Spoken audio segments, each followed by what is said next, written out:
કેમ લાગ્યું દિલીપભાઈ ગજેરા તમને? મને સારું લાગ્યું. જે સાદા રસ લેવામાં તકલીફ પડતી હતી પણ આજે હું કમ્પ્લીટ રાઉન્ડમાં સાદો રસ લઈ શકું છું અને તમે આગળ વિડીયો પણ જોઈ શકો છો.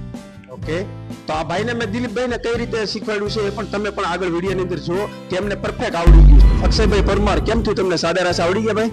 હા અશ્વિનભાઈ, મને સાદા રસ લેતા પણ નતો આવડતો અને તમે એક જ દિવસની અંદર ઘણું ખરું મને શીખવાડી દીધું છે.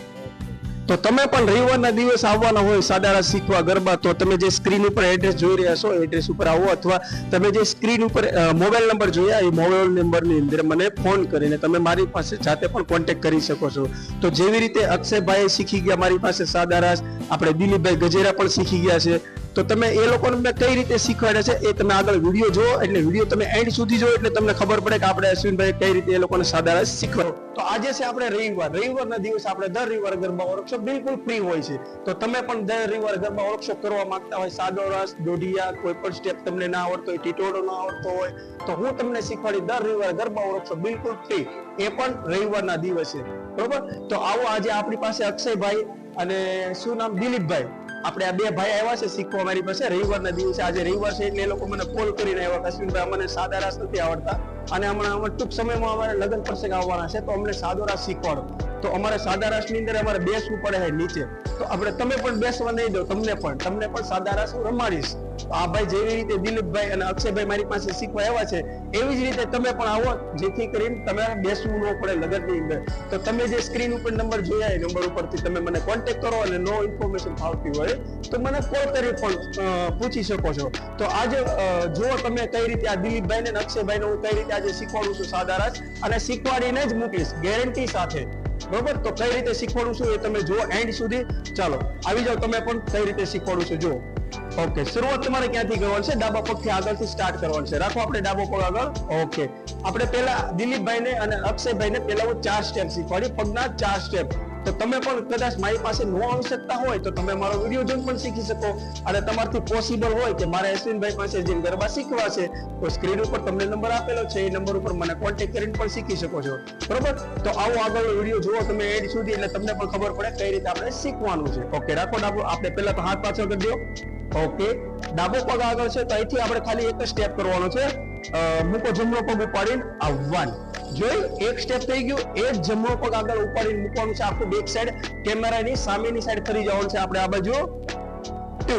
ઓકે, 2 કાઉન્ટ ની અંદર જુઓ તમે આ બાજુ 2 કાઉન્ટ ની અંદર ડાબો પગ પંજા પર છે. હવે આપણે આ બાજુ જો, આ બાજુ મારી સામે આ બાજુ કરવાનું છે રિટર્ન. બરોબર, એટલે જે તમારો ડાબો પગ પંજા પર છે ને એને રિટર્ન મૂકવાનું છે આ બાજુ. ઓકે, મૂકો રિટર્ન, અને જમણો પગ પંજા પર.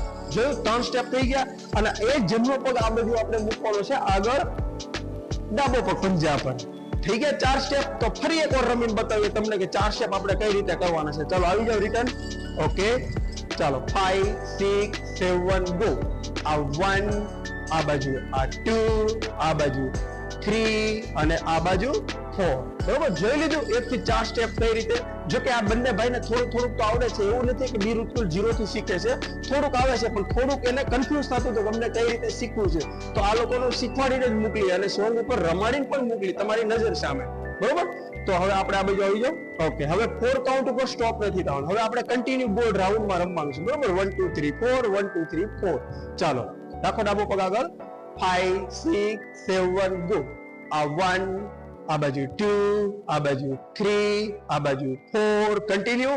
1 આ બાજુ, 2 બરોબર છે, 3 4 1 2 3 4 1 2 3 4 1 2 3 4 1 2 3 4. Okay, stop.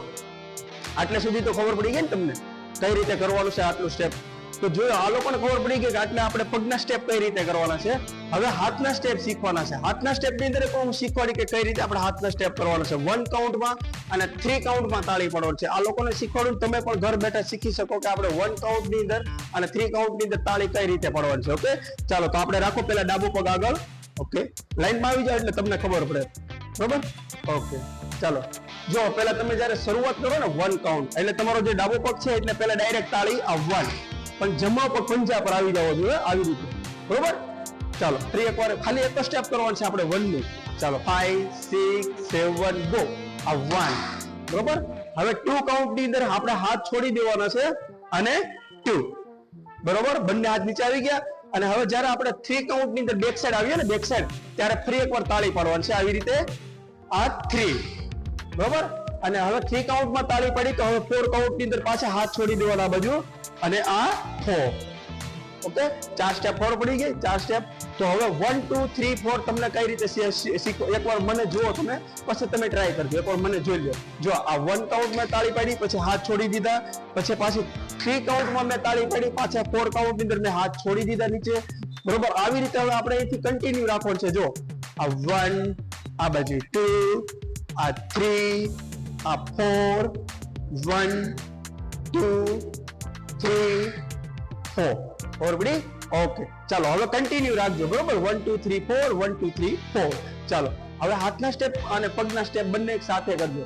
ઓકે ચાલો 5 6 7 ગો. 1 2 3 4 1 2 3 4 1 2 3 4 1 2